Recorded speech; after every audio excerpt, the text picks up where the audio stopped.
Balakən rayonunun Poşmina kəndində dağ mənzaralı yerdə gördüğünüz ev satışa çıxarılır.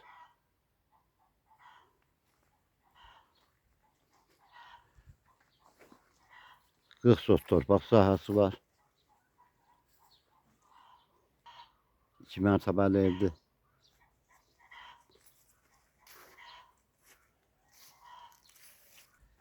Həyətinə aid ayaq yolusu buyu qaldırılmış, üstü betonlanmışdır.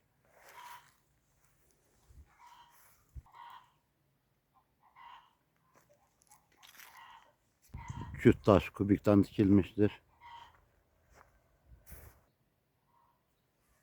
Suyu, işığı, gazı iştikaldadır.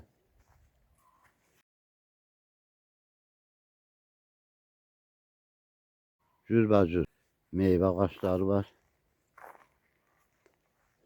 Torpağı 40 sotdur. Birinci mərtəbəsi 3 daş kubik hündürlüğünde tikilmiştir. Girişində mərtəbə arası beton monolitdir. Girişin ön tərəfində ayaq yolsudur, hamamıdır. Yer metlaqdır.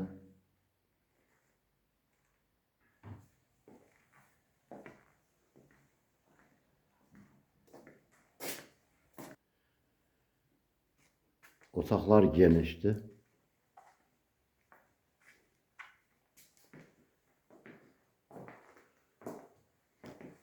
Hal-hazırda evdə yaşayış yoxdur.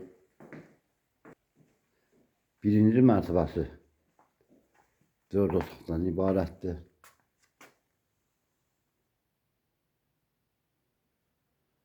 Bu otağı hazır deyil. İkinci mərtəbəsində belə bir ehtiyac sükanı var. Gidroformatoru iştikaldadır. Qeyd etdiyim kimi küt daş kubikdən tikilmişdir. İkinci mərtəbədə girəcəkdə patoloku vurulubdur. İkinci mərtəbənin də girəcəyində belə bir otaqdır. Polu patoloku vurulubdur.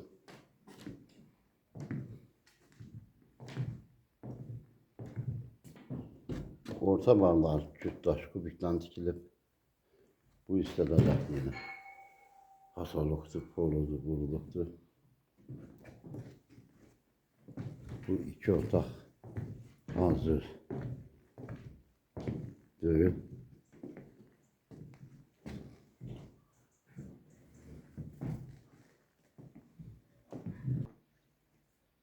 Ev mənzaralı yerdə yerləşir. Dağlarla əhatə olunmuşdur. Rayon səviyyəsindən hündürdə yerləşir. İkinci mərtəbəsi 4 otaq və açıq balkondan ibarətdir. Qiyməti 35.000 manata təklif olunur.